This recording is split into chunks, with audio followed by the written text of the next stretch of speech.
Okay, so here we are in question 1. A particle of mass 1.6 kilograms is dropped from a height of 9 meters above the horizontal ground. The speed of the particle at the instant before hitting the ground is 12 meters per second. We want to find the work done against air resistance. Now, I've drawn a nice clear diagram, which I think you should always do, indicate that the velocity at the start is 0 because the particle is dropped. There are several ways you can answer this question. You could use the work energy principle if you wanted, but I think actually the easiest thing here is to use the suvat equations and to balance off forces. So first thing I can do is I can calculate the acceleration of my ball. The way I can do that is I can use the formula v squared equals u squared plus 2as. So my final velocity is 12, so I get 12 squared. My initial velocity is 0, so that's 0 squared, plus 2 times by a times by s, which in this case is 9. So my acceleration is going to be 12 squared, 144, divided by 2 divided by 9, so divided by 18. So that will give me an acceleration of 8 meters per second squared. Okay, now of course in this particular case, we're taking acceleration down to be positive. Okay, now then what we can do is we can just balance forces on our object. Okay, so if I draw out the object, here's the object. What are the forces acting on it? There are two forces, the weight that's acting down, and that's going to be equal to the mass times by 10, so that's 16 newtons. And we've got the resistance force acting up that we don't know, so we're going to call that R. So if we balance, if we do our F equals ma, then we take the resultant force, which is 16 minus R, must be equal to the mass, which is 1.6, times by the acceleration, which will be 8, right? Because we know that we're accelerating down at 8 meters per second squared. So if we do that, we just got to rearrange this. R will be equal to 16 minus 1.6 times by 8. And what I get there is 3.2 newtons. Okay, well, if that's 3.2 newtons, then what's the work done against air resistance? Well, work done is force times distance. So work done is equal to force times by distance. So I can take my 3.2 and I can times it by the distance, which is 9. 3.2 times by 9 is 28.8. So the work done there is 28.8 joules. Okay.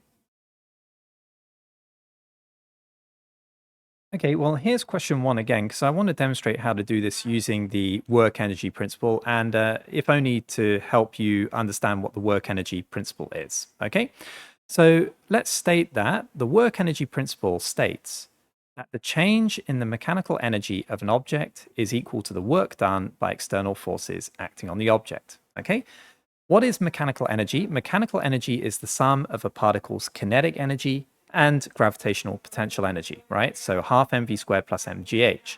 And what we're saying is that the change in this mechanical energy, right? So the change from a point A to point B is going to be equal to the work done by other forces acting on that object. Now that should actually make a lot of sense, right? Because if we're saying that an object's energy increases, it must be because another force is doing work on the object to increase its energy.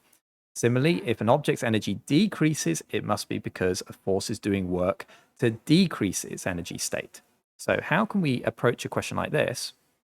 Well, what we could do is we could calculate the mechanical energy at the beginning, the mechanical energy at the end, find the difference between them, and say that must be equal to the work done. So mechanical energy at the beginning is going to be equal to the kinetic energy, which is a half m0 squared, right? Because the kinetic energy here is going to be 0 because the velocity is 0, plus mgh, which is going to be 1.6 times by 10 times by the height, which is 9.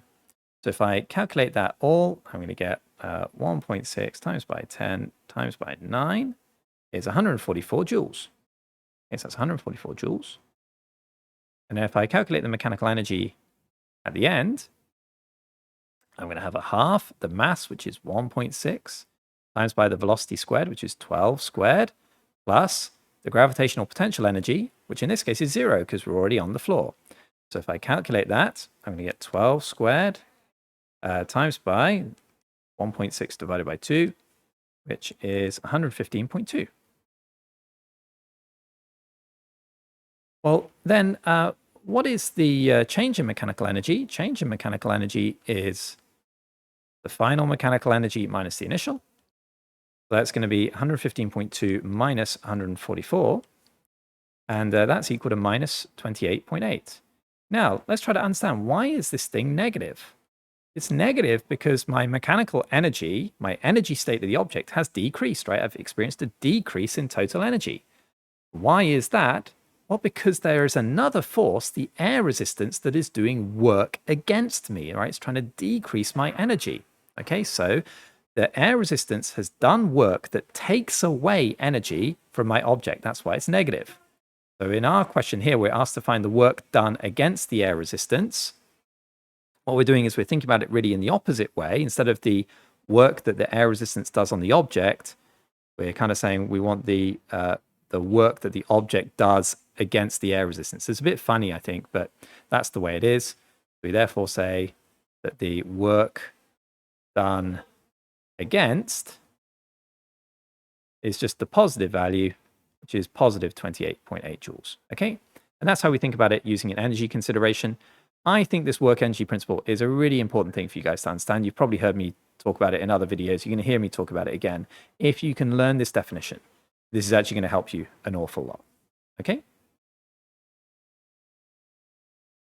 Right, so here we are in question 2. This is a momentum question. Two particles A and B of masses 3.2 and 2.4 kilograms respectively lie on a smooth horizontal table, and A moves towards B with a speed of v meters per second, so that's that, and collides with B, which is moving with a speed of 6 meters per second, but it's moving towards A, isn't it? So it's actually -6, because remember, the velocity here is a vector. So if the positive direction is going from left to right, then if we're moving in the opposite direction from right to left, then that's going to be negative. In the collision, the two particles come to rest, which means that the velocity here is 0 and 0. Okay, we want to find the value of v. Well, the key principle really is the conservation of momentum. That is, the total momentum before the collision is equal to the total momentum after the collision. So let's try to calculate that. So momentum before is going to be equal to the mass of A times by the velocity of A. That's 3.2 times by v, plus the momentum of B, which is the mass of B, 2.4, times by the velocity of B, which is -6. So we've got 2.4 times by -6. It's probably a good idea that we just simplify that with our calculator. So here we've got 3.2v and minus, so 2.4 times by 6 is 14.4. Okay, then after the collision, that's actually quite easy in this case because the velocity of both particles is 0, so the total momentum is going to be equal to 0. Well, conservation of momentum says that the momentum before must be equal to the momentum after, and so therefore we've got 3.2v minus 14.4 must be equal to 0. So 3.2v is equal to 14.4.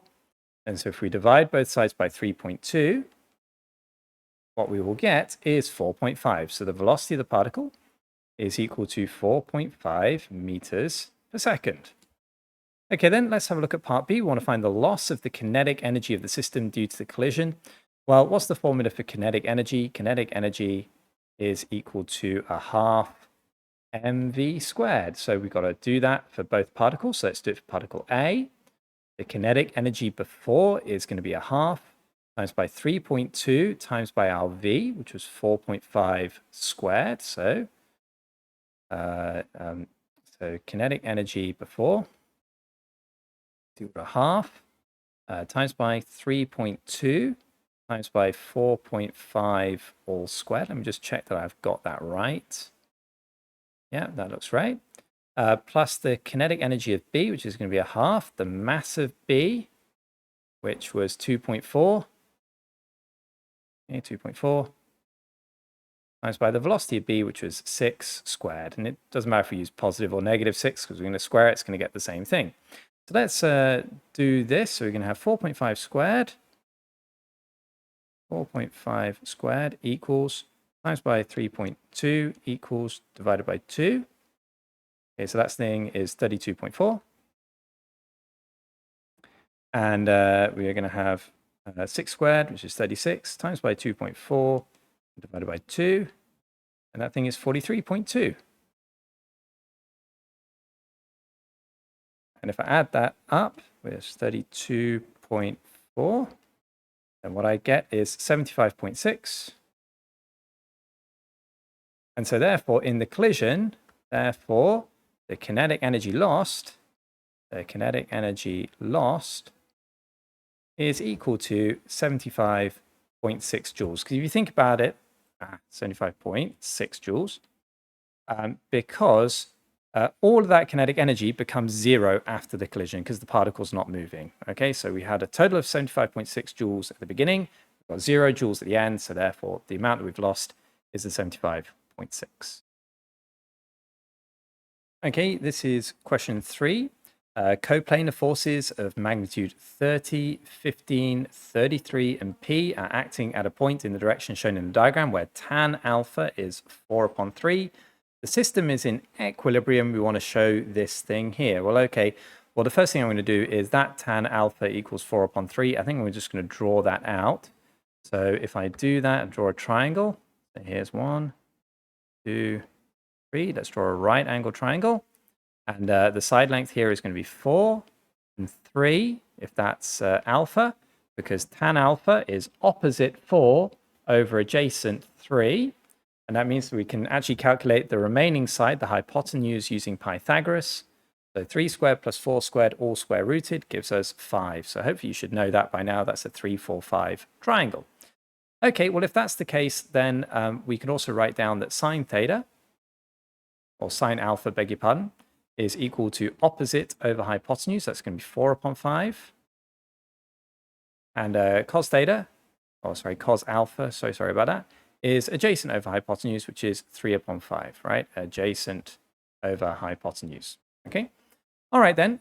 Well, if we know that the system is in equilibrium, then what we can do is we can resolve in the horizontal and in the vertical directions. So what I'll do is I'll resolve horizontally.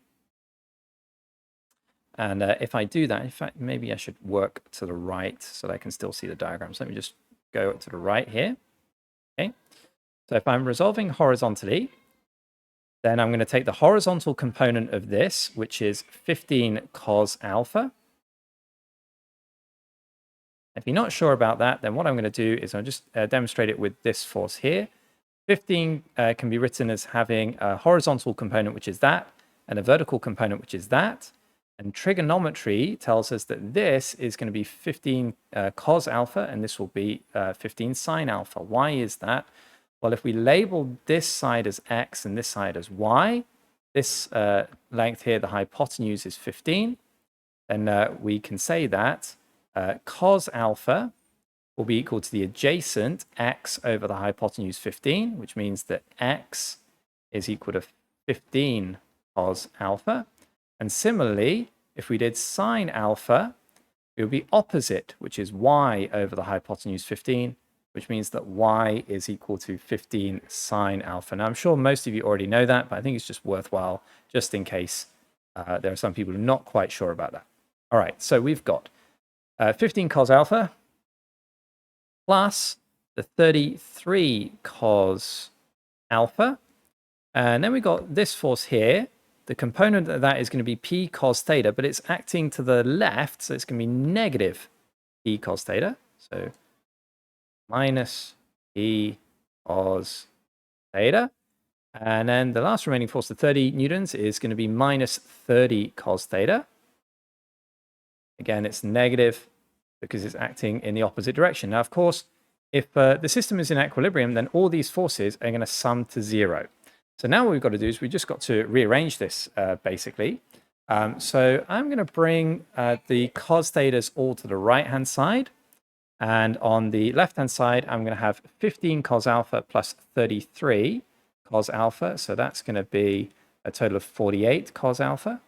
So 48 cos alpha is going to be equal to the p cos theta plus the 30 cos theta. And if I factorize out cos theta, then what I'm going to have is P plus 30 cos theta. And if we remember again, if we go back to our diagram at the start, the cos alpha is 3/5. We got 48 times by 3/5. So 48 times by 3 divided by 5. That's going to be 28.8. So this is 28.8. We can say cos theta is equal to 28.8 divided by P plus 30. Okay, so that's the first part, and that should look fairly promising because we've got 28.8 over P plus 30 here in this expression. Okay, well, now that we've done the horizontal, it's probably a good idea that we do vertical as well. So I'll just have to go down for this, I think. So if we want to do vertical, okay, then we're going to have the 15 sine alpha minus the 33 sine alpha. Now that's negative, isn't it? Because this component is acting vertically down. Minus P sine theta, again, because it's acting down, plus 30 sine theta, because that one's acting up. So plus 30 sine theta. And that's all got to sum to be 0. Well, 15 sine alpha minus 33 sine alpha is going to be negative 18 sine alpha. So we've got minus 18 sine alpha. And I think we can move the sine thetas to the other side. I'll just rewrite that if you don't mind, just to keep the equal signs aligned. So that's negative 18 sine alpha is equal to P sine theta minus 30 sine theta. I'm going to factorize out the sine theta, which gives me P minus 30. And of course, sine alpha from earlier on is equal to 4/5. So we've got negative 18 times by 4/5. So times by 4 divided by 5. That is equal to minus 14.4. So sine theta is equal to minus 14.4 over P minus 30. And hopefully that should look promising as well, because we've got something very similar over here. And what could we do instead? Well, we can multiply top and bottom by -1, and that's going to give us 14.4 over 30 minus P. Okay, now, one of the identities that we would have learned if we've done add math, or if we're doing ordinary A-level math P1 and P3, I think it is that sine squared theta plus cos squared theta is identically equal to 1. So here what we've got is we've got an expression for sine theta is 14.4 over 30 minus P. And up here we've got an expression for cos theta, which is 28.8 over P plus 30. So all we've got to do is just substitute them in here. So this is going to be 14.4 over 30 minus P all squared plus, what was it, 28.8? I forget now. 28.8 over P plus 30.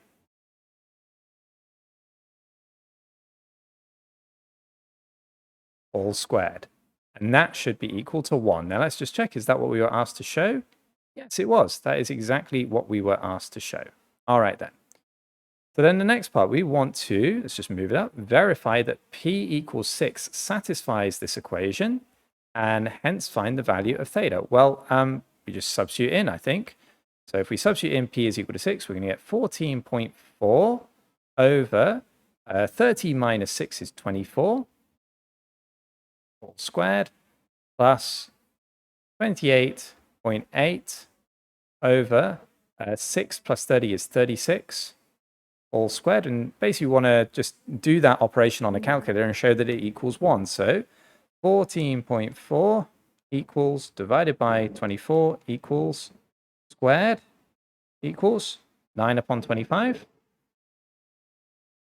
And I'm going to do the same thing with this. So 28.8 divided by 36 squared equals 16 upon 25. And of course, 9 upon 25 plus 16 upon 25 is going to be equal to 25 upon 25, which is 1. Okay, well then if we want to find the value of theta, the best thing to do is just substitute into one of these. So sine theta is equal to 14.4 over 30 minus 6. So let's do that. So sine theta is equal to 14.4 over 24. And so if I do that in my calculator, 14.4 divided by 24, I do the sine inverse of that. And what I get is 36.86 or 36.9. Theta is equal to 36.9 degrees. Okay, here we are in question 4. An athlete of mass 84 kilograms is running along a straight road. Initially, the road is horizontal, and he runs at a constant speed of 3 meters per second. The athlete produces a constant power of 60 watts. We want to find the resistive force which acts on the athlete. While I've drawn a diagram here, I always draw a diagram, even though it seems a little bit redundant in this case. I think what I'll do is I'll indicate the forces acting on this runner. So we're going to have a driving force that he's producing, pushing him forward, and there's a resistive force that's pulling him back. Now, in the question, what we're told is that the runner is running at a constant speed. If he's running at a constant speed, it means there is 0 acceleration. And if there is 0 acceleration, that means the resultant force must also be 0. In other words, what we've got is equilibrium. Okay, so if you've got a constant speed, it means there's no acceleration, which means that there is equilibrium. So we can state that the driving force must be equal to the resistance. Okay, then, what else do we know? Well, we know that the power is equal to 60 watts. Now, hopefully there's a formula that you should know. That formula is power is equal to force times velocity. But I prefer to rewrite that a little bit. I prefer to call it the driving force times velocity, because I think it's important that we specify what kind of force we're talking about. So, for example, if we've got a car engine that's producing power, well, what is that engine doing? It's creating a driving force, isn't it? It's the force that's going to push the car forward. In the same way, if you've got the runner and his legs, right, what is the power of his legs doing? It's creating a driving force that's going to push him forward. So I think it's important to specify that. Now, how can we rearrange this? Well, we can rearrange it and say that the driving force here is going to be equal to the power divided by the velocity. And the power we're told is 60 watts. The velocity we're told is 3, so the driving force is going to be equal to 20 newtons. But of course, what we've said is that the driving force must be equal to the resistance, because we're in equilibrium, so therefore the resistance is also equal to 20 newtons. Okay, so that's our conclusion there. Okay, part B. The athlete then runs up a 150-meter section of road, which is inclined at an angle of 0.8 degrees to the horizontal. The speed of the athlete at the start is 3 meters per second. He now produces a constant driving force of 24 newtons, and the total resistive force is 13 newtons.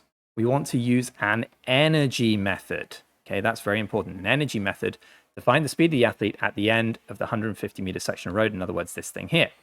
Now, the energy method that you really should use is the work energy principle. Now, I know that a lot of you, when you're taught, you're kind of taught in a slightly different way, but I think this is extremely helpful for you to learn this. So this is what I'm going to do. The work energy principle states that the change in the mechanical energy of an object is equal to the work done by external forces acting on the object. Okay, now there are a couple of things there.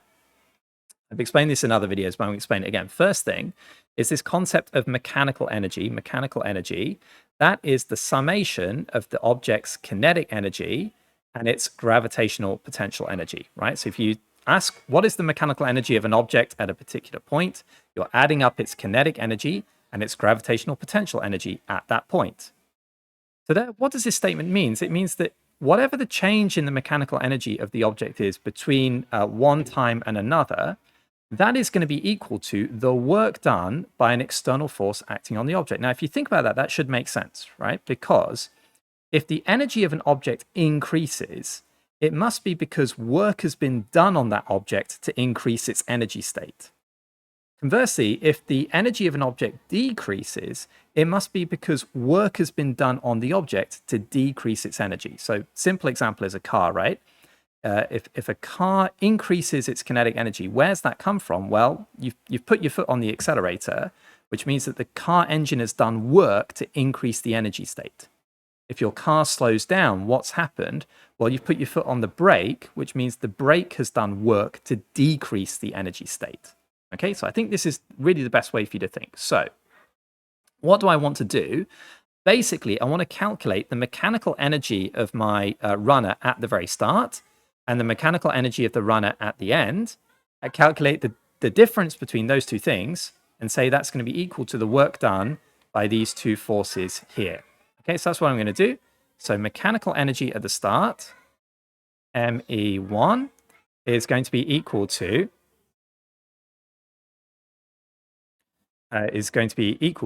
the kinetic energy. So that's going to be a half the mass, which is 84, times by the velocity, 3 squared, plus the gravitational potential energy, which is 0.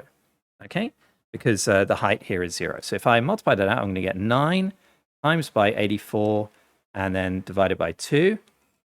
And that's 378 joules. Okay, then what I'm going to do is I'm going to calculate the mechanical energy at the end. So mechanical energy at the end, well, that's going to be equal to a half times the mass, which is 84, times by the velocity, which is unknown, squared, plus the gravitational potential energy, which is the mass, 84, times by g, which is 10, times by the height, h. And of course, we can calculate the height h by using trigonometry, which is 150 sine 0.8 degrees. So why don't we simplify all of that? So I'm just going to move this guy down a little bit. Okay. We simplify all of that. That's going to be 42v squared plus 840 times by 150, 12600, 12600 sine 0.8. Okay. Now then, I want to calculate the change in the mechanical energy. So ME2 minus ME1. And so I'm going to do this thing minus that thing. So that's going to be 42v squared plus the 126,000 sine 0.8 degrees minus 378 joules. Okay.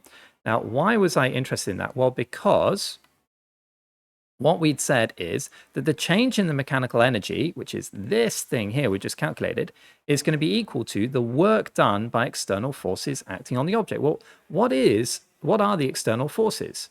This thing here, the driving force, and it's this thing here, the resistive force.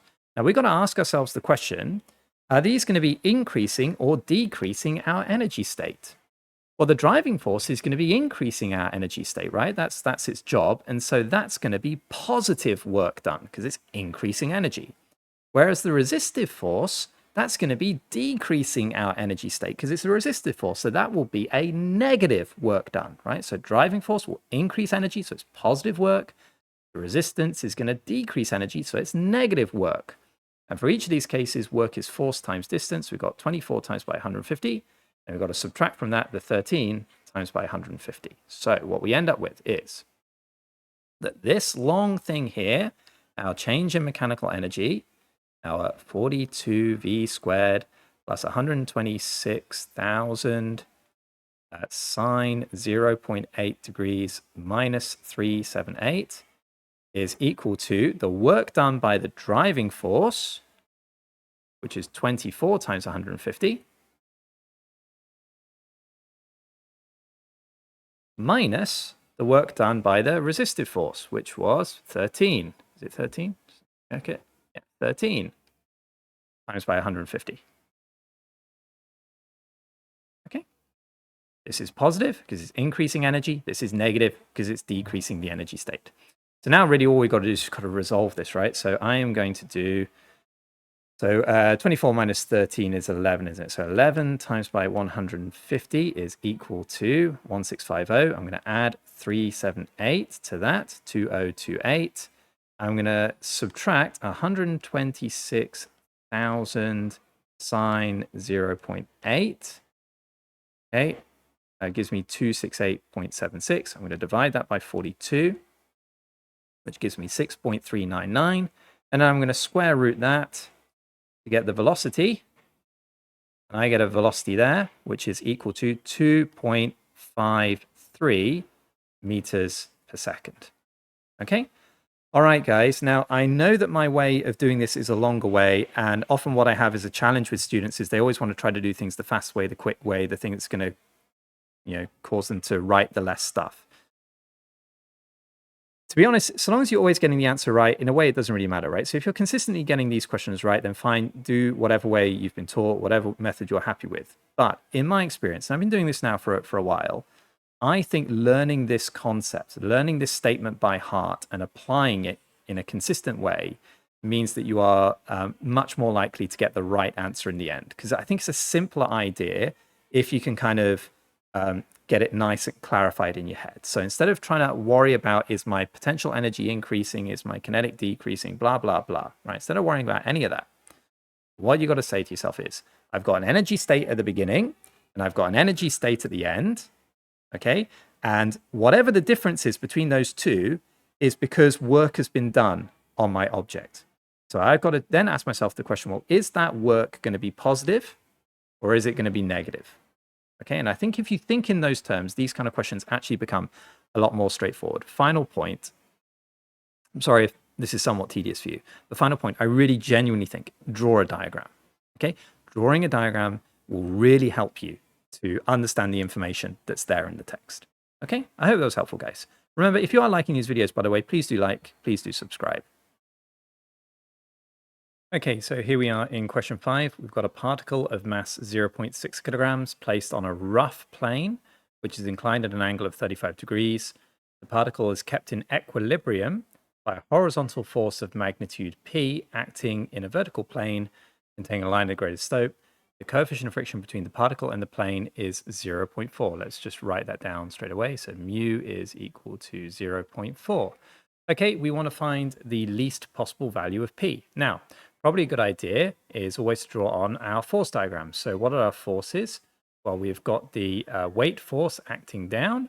We've got the normal reaction force, which is perpendicular because it's normal. And of course, here what we've got is we've got our force P as well, which I'll just draw on like that. So let's label these. So that's the normal reaction. That's the weight. So the weight is going to be 0.6 times by 10. So that's 6 newtons. And this thing here, of course, is our P. All right, then. We're also going to have friction, aren't we? Because we're told this is a rough plane. Now, I'm not going to include friction on the diagram at the moment. I'll come to that in a little while. But the next thing I want to do is I want to try to resolve the forces in the directions parallel and perpendicular to the plane. So let's take the weight perpendicular and parallel to the plane, and the force P perpendicular and parallel to the plane. Now, if I do this, hopefully you should see that this angle here is 35 degrees, right? And we can do that with a little bit of trigonometry. And therefore, if that's 35 degrees, then this side length here is going to be 6 sine 35 degrees. The reason for that is it's the opposite side of this triangle. And the perpendicular component is going to be 6 cos 35 degrees, and because that's the adjacent side. All right, then we could then label this angle here. So this angle here has also got to be 35 degrees. And the reason for that is its corresponding angle. So that's 35, that's 35. And that means we can find the components of P. So the perpendicular component is going to be P sine 35. P sine 35 degrees there.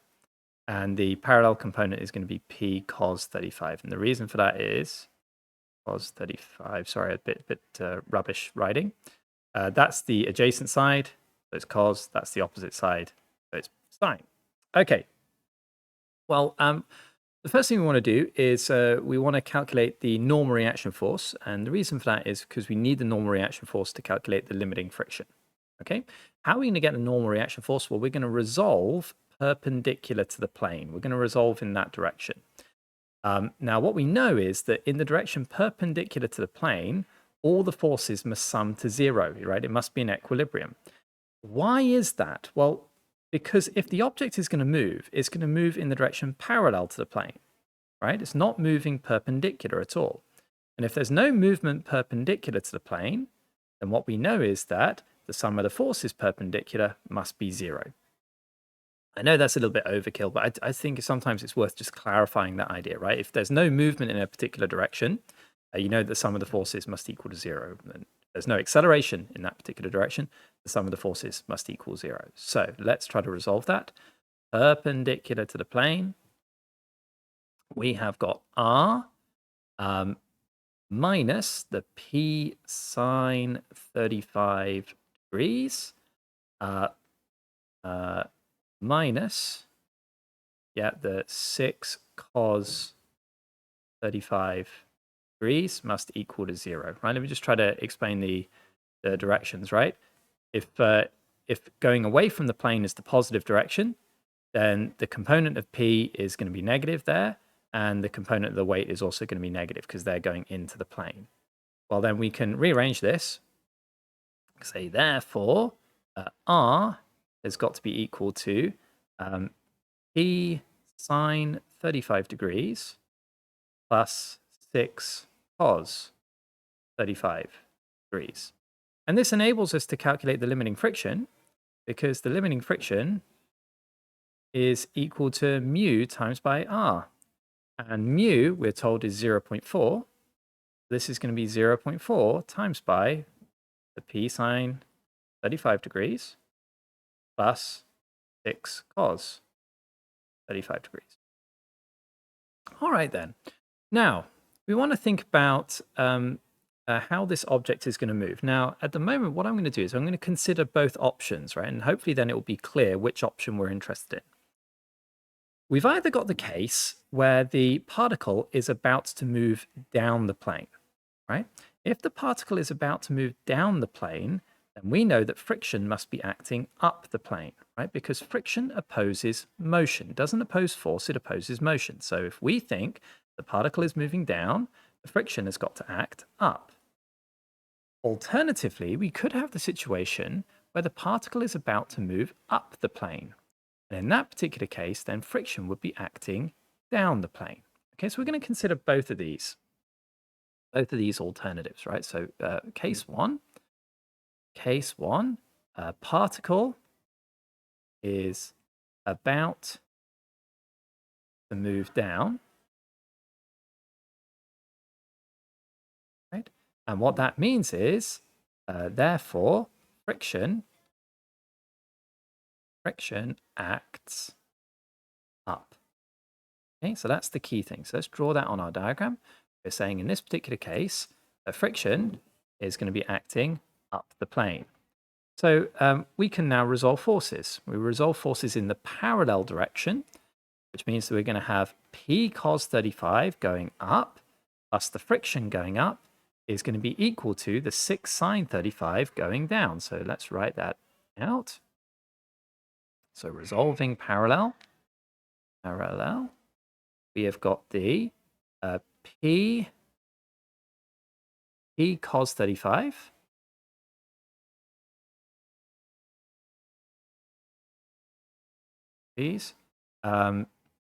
plus the friction, which is also acting up, so plus F, must be equal to the weight component acting down, which is the 6 sine 35.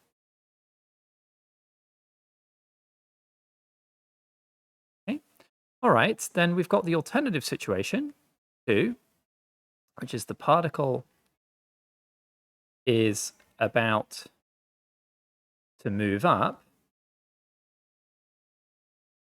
And if that's the case, we can therefore say that friction will act down. Okay, so in this case, we can get rid of our friction there.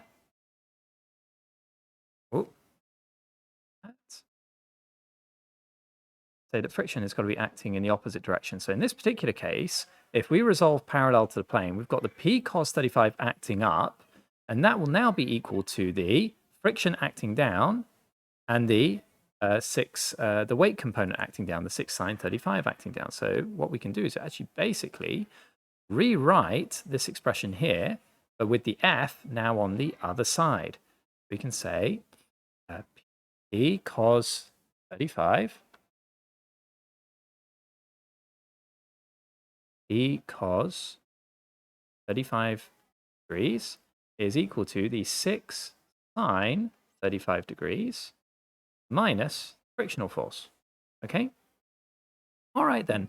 Well, let's try to think through which one of those is going to minimize our value for P. Which one of those is it going to be? Well, I think in order to answer that question, what we need to understand is the friction going to be helping the P force, or is it going to be kind of hindering it? In other words, is it going to be assisting the P force, or is the friction something that the P force is going to have to overcome? Well, in this particular case, right, if the P force is going to be pushing the object up the plane, then that force has got to be overcoming friction. In other words, it's got to be even bigger than the weight and the friction combined. But if it was the first case, where the ball is about to fall down and friction acts up, then actually what's happening is the friction is kind of helping the P force. And that means that the P force can actually afford to be smaller, right? So if friction is acting up the plane, then what it's doing is it's kind of like assisting the P, okay? And so that means that the P can be smaller. So what we're going to go is we're going to go down here, and we're going to be considering this case here, case 1. So let's take all of that, get rid of that. And so I can then rewrite this as P cos 35 degrees plus the F, which is 0.4 P sine 35 degrees, plus the 0.4 times by 6, which is 2.4 cos 35 degrees, is going to be equal to the 6 sine 35. Well, okay then, if I do that, I can factorize out the P here. So I'm going to get P bracket cos 35 degrees plus 0.4 sine 35 degrees. And I'm going to move the 2.4 cos 35 to the right. You get there 6 sine 35 minus 2.4 cos 35. And so therefore P is going to be this thing on the right divided by this thing on the left. So just sort that out. 6 sine 35 minus 2.4 cos 35, all divided through by cos 35 degrees plus 0.4 sine 35 degrees. So I think now all I've really got to do is just got to key that into the calculator. So let's try that out. So 6 sine 35 minus 2.4 cos 35, and then divided by cos 35 plus 0.4 cos 35 plus 0.4 sine 35. If I do that, I get P is equal to 1.407 or 1.41 newtons, which should be our answer. Okay, so I went a little bit overkill there because I'm trying to explain to you how to think through this particular question. And I think the key thing is really to understand that there are kind of two cases you have to consider, whether the object is about to move up or whether the object is about to move down. And then you've got to eliminate the one that you're not interested in. So in this case, the case that we're interested in is where the object is about to move down, so friction acts up. And the reason for that is because that is going to reduce the value of P because the friction is going to be assisting that force. Okay, thank you. Hope that was helpful. All right, question number 6. A particle starts at rest and moves in a straight line from a point O at time t seconds after leaving O. The velocity of P is given by this equation here, where B and C are constants. P has a velocity of 8 when t is equal to 4 and has a velocity of 13.5 when t is equal to 9. We want to show that B is 3 and C is negative 0.5. Well, okay, we can start when t is equal to 4. B is equal to 8, so we're going to substitute that into our equation. So 8 is going to equal to B times by 4, which is 4B, plus C times by 4 to the power of 3 upon 2. What's power of 3 upon 2? We square root it and then we cube it. So 4 square rooted is 2, cubed is 8.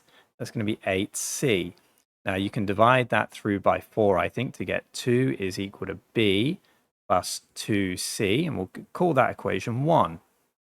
Next, when p is equal to 9, v is equal to 13.5, which I can write as 27 upon 2. Let's substitute that in. We get 27 upon 2 is equal to 9b. And again, 9 to the power of 3 upon 2 means we square root it, and then we cube it. So square root of 9 is 3, cubed is 27, so that's plus 27c.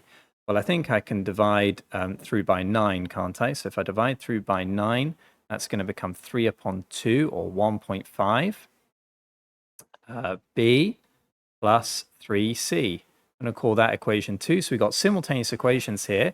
Well, I think if I subtract one from the other, then what's going to happen is the b's are going to eliminate. So I will do equation 1 minus equation 2. Not that it really matters. And 2 minus 3 upon 2 is a half. b minus b is 0. And 2c minus 3c is minus c. So that therefore means that c is equal to negative a half. Well, then I can substitute that into equation 1. So sub into equation 1. If I do that, I get 2 is equal to b plus 2 times by negative a half, which is minus 1. And so therefore, b is equal to 3.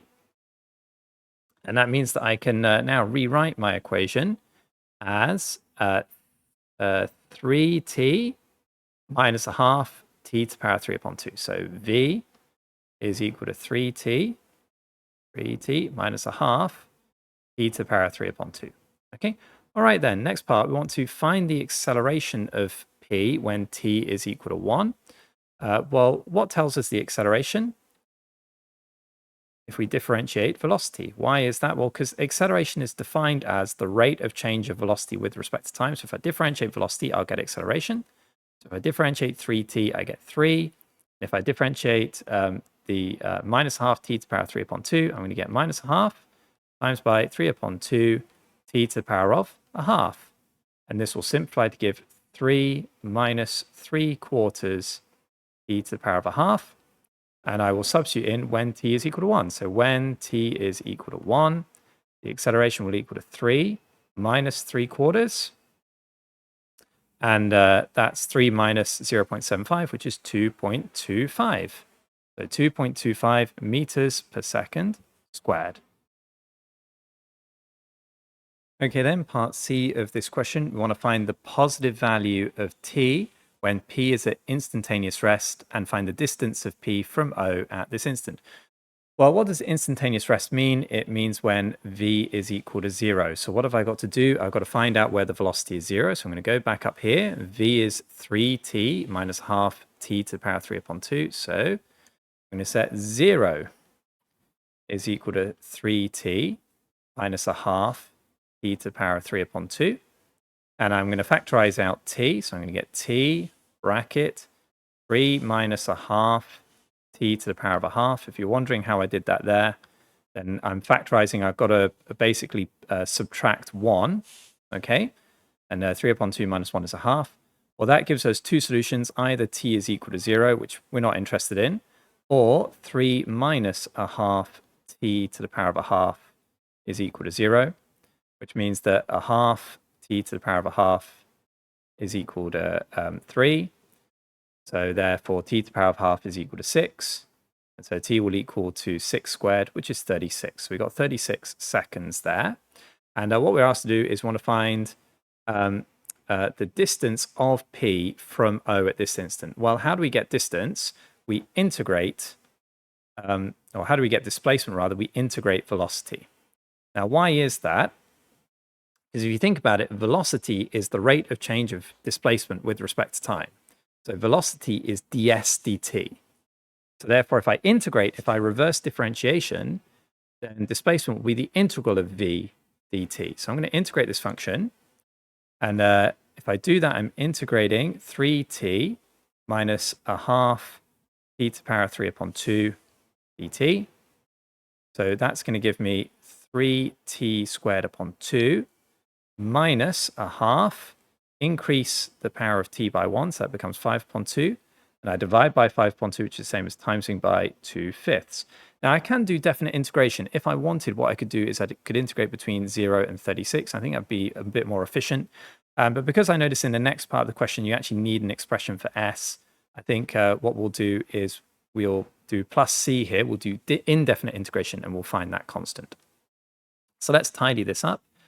3t squared upon 2 minus a fifth e to the power of 5 upon 2 plus c. Now, how can we find the constant? Well, we need to know a value of s for a certain value of t. Well, let's go straight up to the top of the question. What we're told is at time t seconds after leaving origin. What does this mean? It basically means that time starts, t is equal to 0 when you're at the origin, when displacement is equal to 0. So we can say when t is 0, s is 0. You can't always assume that, by the way. So you need to be a little bit careful, but it's true here. So we can say when s is equal to 0, when t is equal to 0, s is equal to 0. And that means, therefore, that c will also equal to 0. So therefore, we want to find the value of displacement when t is equal to 36. So we then say when t is equal to 36, s is going to equal to 3 times by 36 squared upon 2 minus a fifth, 36 to the power of 5 upon 2. Well, I think you just got to really key that into the calculator. So 36 squared equals times by 3 divided by 2, 1944. That's 1944. And then here I'm going to have 36 square rooted is 6, and then to the power of 5. So 6 to the power of 5. And then divide by 5. Okay, and then I'm going to do 1944 minus that answer. And that gives me 388.8. Okay, so just get rid of that. Final answer there is 388.8 meters. Okay, and if this value was negative, right, then we'd have to change it to a positive, because remember the question asked us to find the distance. But here it's positive, so we don't really need to change anything. We can just say the distance is 388.8 meters. All right, now let's go across here, because I think I put part D here. We want to find the speed of p at the instant it returns to the origin. So what that means is we want to find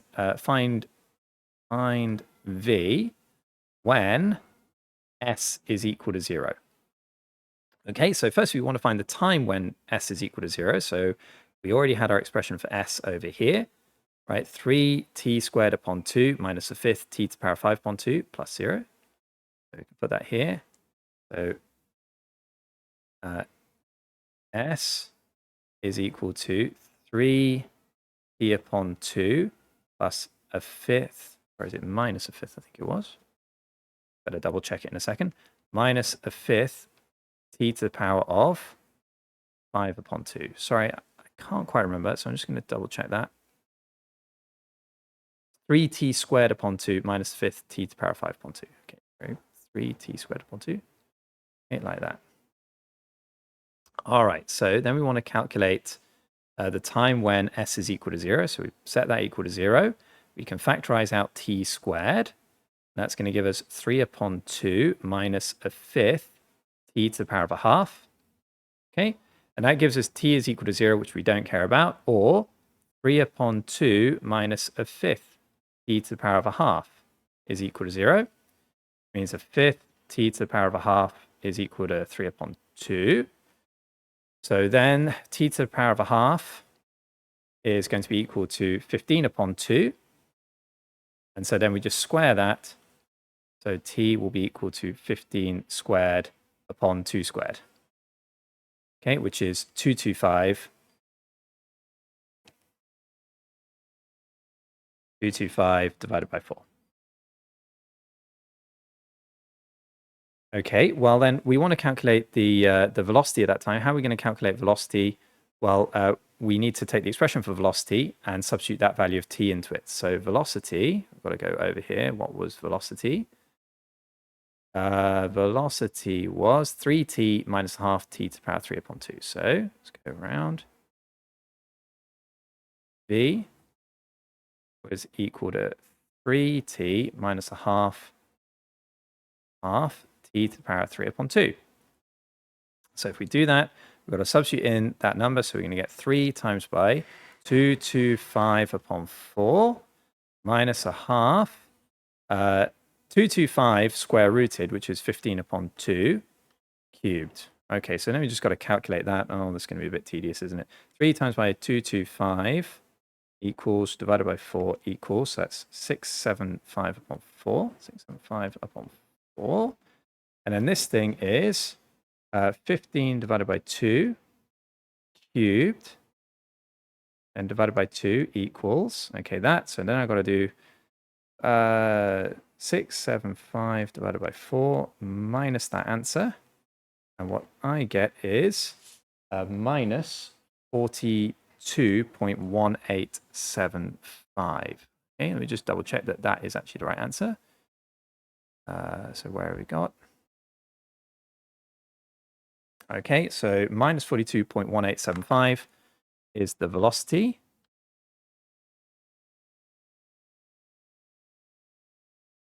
It's 42.1875.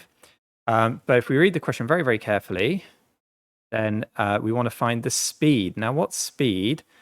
Speed is a scalar, isn't it? It's not a vector, so it doesn't have direction. So the speed is going to be the positive value of this. So therefore, at the end, what we want to write is we want to write something like, therefore, the speed is 42.2 meters per second. Okay, and that should be our final answer. So there's a little trap there at the end. You just got to read the question carefully so you don't fall into that. Okay, so here we are in question 7. Most of the information is displayed on the diagram, so I haven't reproduced the text of the question because it's quite a lot of text. But the thing that we do need to know is that the plane between A and B is rough. It's got a coefficient of friction 0.3, and the plane between B and C is smooth. Okay, now we want to find the acceleration of P between A and B. Well, I think the best thing is to draw forces on. So for Q, we've got the weight acting down, which is going to be 0.25 times by 10, so that's 2.5 newtons. We've got the tension acting up, which we'll call T. For P, what have we got?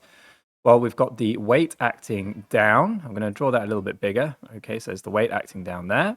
And that's going to be equal to the mass times by 10, so that's 20. We've got the normal reaction force, which is always perpendicular to the plane, like that. Okay, so that's the normal reaction force. We've got the tension pulling up like that, so there's T there. But we're also told that P is moving down the plane, isn't it? So why don't we just indicate the direction of travel? So they're moving down like that, which means Q is also moving up. And of course, if P is moving down the plane, then friction is also going to act up the plane. Why does it act up? Because friction always opposes motion, right? It doesn't oppose force, it opposes motion. So if P is traveling down, friction is going to act up. Well, then probably the next thing I would do is I would indicate the components of the weight parallel and perpendicular to the plane, okay, like that. And probably helpful to indicate as well that this angle here is 30 degrees, which means that this parallel component is going to be 20 sine 30 degrees. Sine 30 is a half, so 20 times by a half is going to be 10. And we can do the component perpendicular, which will be 20 cos 30 degrees. Cos 30 is root 3 upon 2, so we're going to have 10 root 3 there. So 10 root 3. Sorry, the diagram is a little bit full up. Okay, then. Now, we're going to need to find the value of the limiting friction. And the value of the limiting friction depends upon the normal reaction force, this thing R. So what we've got to do is we've got to calculate R. How are we going to do that? Well, we need to resolve perpendicular to the plane. So we've got this force here, R, and this force here, the 10 root 3, the component of the weight. Those two must be equal to each other. Why is that? Well, because we know that if the object P is moving, it's moving parallel to the plane. And therefore, because it's not moving perpendicular, the forces perpendicular must sum to 0, right? There must be equilibrium in that direction. So what we can say is that we consider perpendicular to the plane, then r must be equal to the component of the weight perpendicular, which is 10 root 3. And that means that limiting friction must be equal to mu times by r, and mu here is 0.3, so we get 3 root 3 newtons. All right then, well, now let's resolve parallel to the plane. What forces have we got? We've got the 10 newtons, the component of the weight acting down. We've got the tension acting up and the friction acting up, and that would have to equal to the mass times by the acceleration. So let's resolve going down the plane. So for parallel to the plane, we've got the weight component acting down minus the tension component acting up minus the friction component acting up, which we know is 3 root 3, is equal to the mass, which is 2, times by the acceleration. Okay, and that's for the particle p. Well, then what we can do is we can do a similar F equals ma equation for particle q. Right, we know that the resultant force for q is the tension acting up minus the weight acting down, that 2.5, will be equal to the mass times by the acceleration. So write that down. So T minus, what was it, 2.5? Yeah, 2.5. 2.5 is equal to 0.25 A. And usually when we've got equations like this, the best thing that we can do is we're just going to add these guys up. Why are we going to add them up? Well, because then the tensions are going to cancel off and disappear. Right? So that's why we're going to do that. So we add these up. So we get 10. The minus t plus t is 0. We've got minus 3 root 3 and minus 2.5 is going to be equal to 2a plus 0.25a is going to be 2.25a. Well, I think probably the simplest thing at this point is just stick everything into your calculator. So I'm going to do 10 minus 2.5 equals minus 3 root 3 equals, and I'm going to divide it by 2.25 equals, what I get here is 10 minus 4 root 3 upon 3. And I think it's helpful to have an expression for it in surds, but I'll convert it to decimals anyway. 1.02 meters per second squared to 3 significant figures. Okay, so that's my answer there.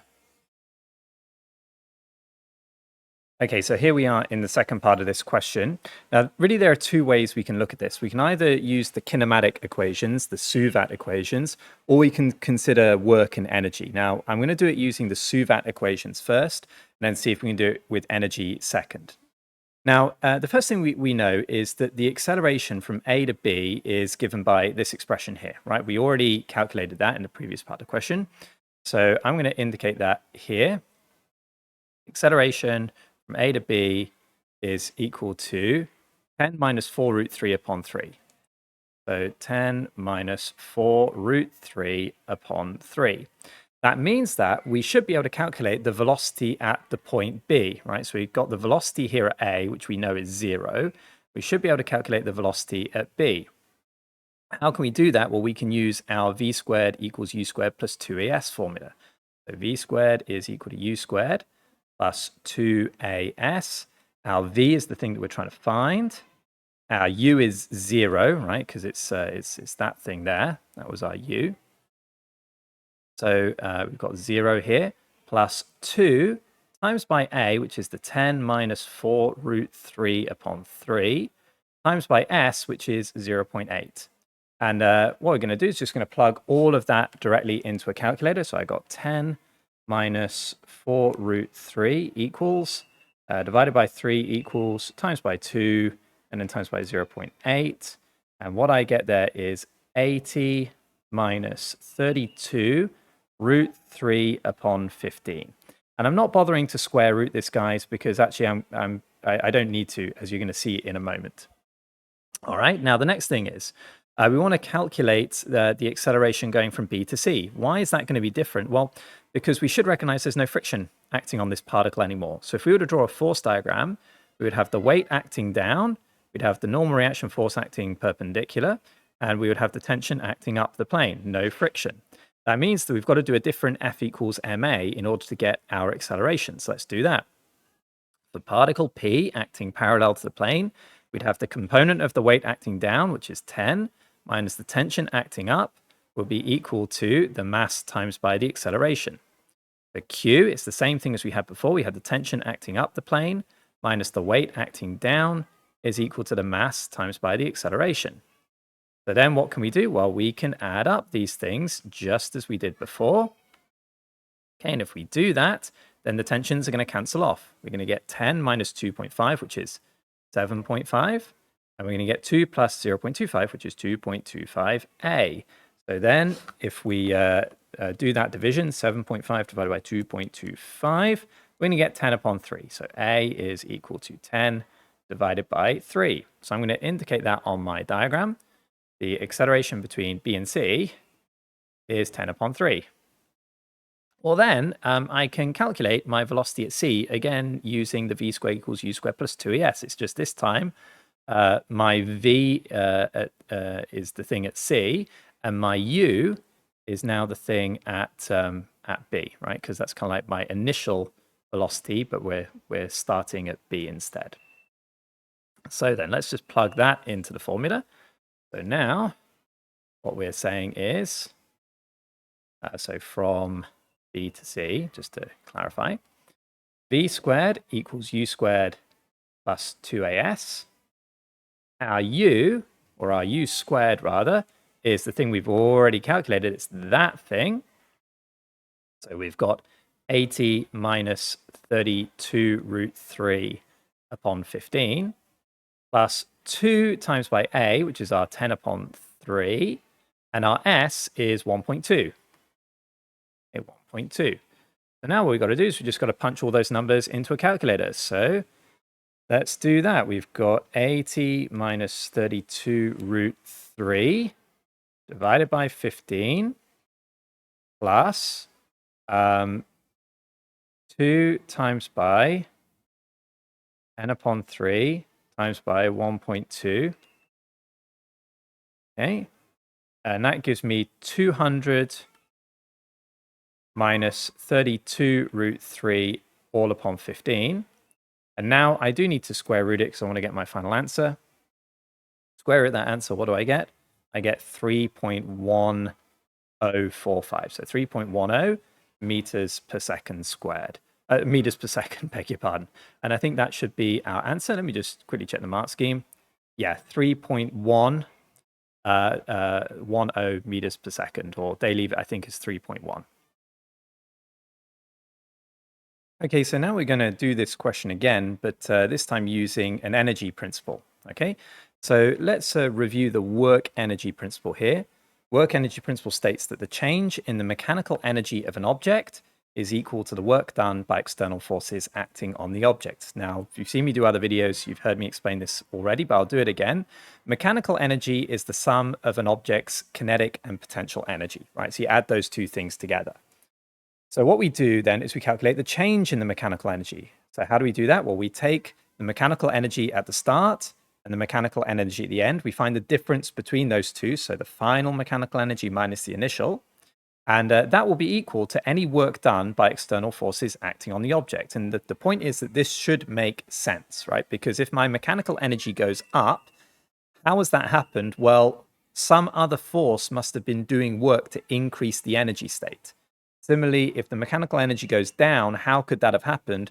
There must have been some force decreasing its energy state. So this should already make some kind of intuitive sense. Now, let's just think about this object here, okay? The object's going to travel from P all the way down to C, okay? So what's going to happen? Well, there's going to be a decrease in its potential energy, gravitational potential energy from there to there, right? And there is going to be a change as well in its velocity, right? So its velocity is going to change as it goes from there to there. So let's try to calculate what this mechanical energy change is. So we're going to calculate the mechanical energy at the beginning.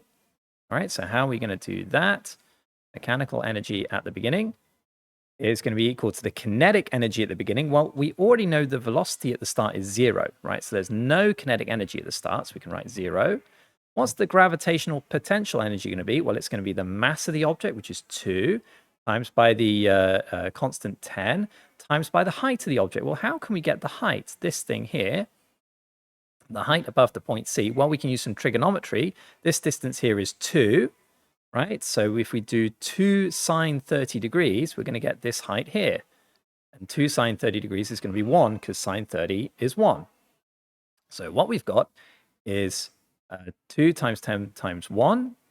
And so the total mechanical energy at the start is 20 joules. Okay, then, well, how can we calculate the mechanical energy at the end? Well, we've got the kinetic energy. So that's going to be a half the mass, which is 2, times by the velocity, which we don't know yet, squared, plus the gravitational potential energy. Well, the gravitational potential energy we're going to say is 0. I didn't really state this at the start. I should have done. I'm taking height from this line here, from the point C, right? So at C, the height is taken to be 0, and at P, the height therefore is 1. I could take gravitational potential energy from any level, right? I could take it from here, could take it from here, could take it from A, could take it from B. I can do whatever I want, but it's most convenient for me to take it from C, which is why I've done that. Okay, then, so the mechanical energy at 2 is just equal to V squared. So what does that mean? It means that the change in the mechanical energy, final mechanical energy minus initial mechanical energy, is equal to V squared minus 20. Okay, now let's review our work energy principle. The work energy principle states that the change in the mechanical energy of an object is equal to the work done by external forces acting on the object. Well, let's have a quick think about this. What are the external forces acting on P? We've got 2. We've got the friction, right? The friction, and that is acting between A and B, okay? And we've got the tension, and the tension is acting between A and B for one particular value, and then between B and C for another value. So we need to calculate the work done by all of those forces. So let's start with friction. Let me just move this guy down. So the work done by friction, work done by friction between A and B, I should probably state. Well, that's going to be equal to the frictional force times by the distance. What is the frictional force? It's 3 root 3. So here we've got the force, 3 root 3, times by the distance, which is 0.8. Okay? And if I simplify that, let me just do that on the calculator. 3 times by 0.8 is 2.4 root 3, or alternatively 12.5 root 3. All right, then, I want to calculate the work done by the tension from A to B. And remember, because I got a different value of tension up there. Now, I haven't calculated that value of tension so far, because what I got was the value of the acceleration. Well, the way I can get the tension is I can just substitute back into here. So let me just do that. My acceleration was 10 minus 4 root 3 divided by 3. So that acceleration is then times by 0.25. So times by 0.25. And I add on the 2.5, so plus 2.5. And what I'm going to get is 10 minus root 3 upon 3. So the tension between A and B is 10 minus root 3 upon 3. And the distance that it travels is 0.8. I'm going to take this thing and times it by 0.8. And that's going to give me 40 minus 4 root 3 upon 15. So 40 minus 4 root 3 upon 15. Okie dokie. Well, then I need to calculate the work done by tension between B and C. So let's do that. So got to move to the right. Unfortunately, work done by tension. Sorry about the handwriting. Tension between B and C. Okay, well, what was the tension between B and C? We go back up. Okay, I calculated it earlier, didn't I? Just give me 1 second. Okay, so in the previous part of the question, which I've since got rid of, we found that the acceleration between A and B was 10 upon 3. And if you substitute that acceleration back into one of the formulas, you also get tension is 10 upon 3. Sorry about that. I just don't want to repeat drawing all the diagrams and resolving again. I hope you don't mind.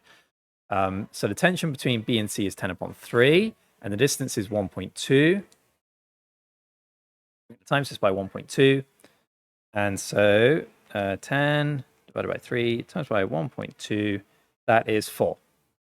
Okay, so we get 4 joules done there. Now, the key thing is really to try to tie all this together, right? Now, the work energy principle states that change in mechanical energy is equal to the work done by external forces acting on the object.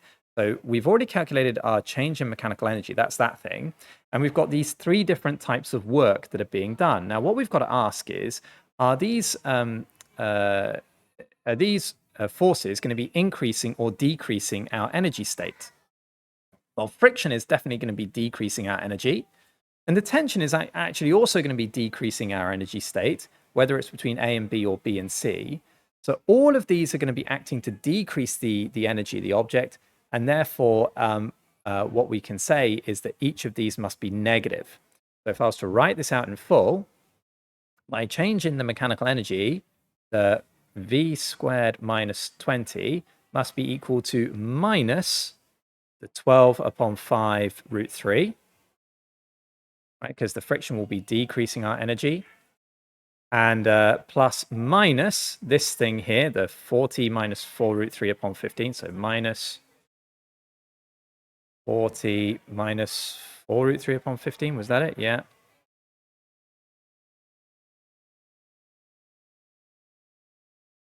Okay. And then minus this thing here, minus the 4, because that's also going to be decreasing our energy. So what I got to do is just got to, I think, key all of that into a calculator. So, oh dear, what fun is that going to be? Minus 12 divided by 5 times by root 3. Okay. Minus 40 divided by 15. Plus 4 root 3 divided by 15.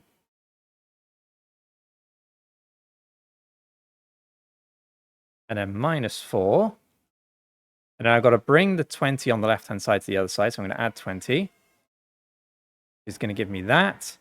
That gives me 200 minus 32 root 3 upon 15, which I think is the same thing as we had before. And if I square root that, then what I'm going to get is 3.10, which is the same answer. Hooray! So V is equal to 3.10 meters per second. So good. It's always helpful to have 2 methods that give you the same answer, right? That should reinforce your sense that you're correct. Now, it's always a bit of a challenge, isn't it, to try to see which is going to be the best way to do a particular question. I think on balance, in this case, probably using the suvat equations is easier, I think. But I hope that this is a good practice for you for the work energy principle, because I think that is a really key thing for you to understand. So I just want to go over how I've done it. I find the difference in the mechanical energy from there to there. And then what I try to do is I try to calculate the work done by all of the forces. I've got to separate them up a little bit here. So I've got to separate out the friction from A to B, the tension from A to B, and the tension from B to C. And then what I've really got to say to myself is, are those forces going to be increasing my energy, in which case they're positive, or are they going to be decreasing my energy, in which case they're negative? And in this particular case, all of our forces are going to be decreasing our energy. Basically, friction always decreases energy, and tension here is kind of acting in opposition to the motion, so it'll also be decreasing energy. So therefore, all of the work done is negative. So I just got to take this change in mechanical energy and set it equal to all of this work done, all of which is negative. Okay, and if I resolve that, I should end up with my final answer. Okay, guys, hope that was helpful. Okay, then, so the last part of this question, we want to find the time taken to travel from A to C. So what I've done here is I've indicated the results that we've already found out. So the acceleration between A and B, the acceleration between B and C. The velocity at A we know is 0. The velocity at B we calculated to be this thing, and the velocity at C we calculated to be that thing. Okay, so accelerations are in blue, velocities are in green. So probably what we want to do is want to find the time taken to go from A to B, and then the time taken to go from B to C. How can we do that? We could use V equals U plus AT, or we could use S equals UT plus a half AT squared. I don't think it matters really too much. Why don't we use V equals U plus AT? Of course, there's an assumption here, I suppose, that the calculations you got must have been right before, but never mind. So our V was that 80 minus 32 root 3 upon 15. Our U is 0, and our A was the 10 minus 4 root 3 upon 3. So better write that down. Square root 80 minus 32 root 3 upon 15 is equal to 0 plus the 10 minus 4 root 3 upon 3 times by t. Okay, then I think what I'm going to do is I'm just going to key all that into a calculator and find the time taken. So 80 minus 32 root 3 equals, divided by 15 equals, I'm going to square root the answer to that, equals, then I've got to, I suppose, times by 3, and then divide by 10 minus 4 root 3. And so what I get there is 1.2500, so 1.25 seconds. Ooh, it's a funny looking S. And then what I'll do is I'll do the same thing between B and C. So I'll use V equals U plus AT again. So V equals U plus AT. Well, what's the V in this case? It's the square root of 200 minus 32 root 3 upon 15 is equal to U, which is the square root of 80 minus 32 root 3 upon 15, plus A, which is 10 upon 3 times by T. All right, so I think, again, just going to punch all of that into a calculator. So 200 minus 32 root 3 divided by 15 equals, I better do that again, actually, 200 minus 32 root 3 equals, divided by 15 equals, square root the answer to that equals. Now I'm going to subtract away from that the square root of, now I've got to put a big bracket in, I think, make sure I don't get things wrong, 8t minus 32 root 3, and that is all divided through by 15. Okay, that looks right to me, equals, so I get that 1.82, and I'm going to times that by 3, and I'm going to divide it by 10. And so that gives me a time there equal to 0.547. I'll say 0.55, I guess. I'll write 547 because I'll add them up with the other one. So I'm going to take that one. I'm going to add it with the 1.25. So add 1.25. Right, so basically I do the total time is equal to the time between A and B plus the time between B and C. And what I get there is 1.797 seconds, or 1.80 seconds. Okay, and hopefully that should be our answer. Let me just double check it. Go down, go down. 1.80 seconds. Yep, that's the right answer. Okay, guys, it was a little bit fiddly at the end, but basically you just plug the numbers into the equation. If you found these videos to be helpful, please do like and subscribe. Please share them with your friends. Comment if you're finding anything to be particularly useful or you want to have explained to you, or you even comment if you say something actually wasn't helpful and wasn't clear. That would also help me to improve. So best of luck with your studies, guys. I wish everyone well who's doing the exam soon, and I will see you next time.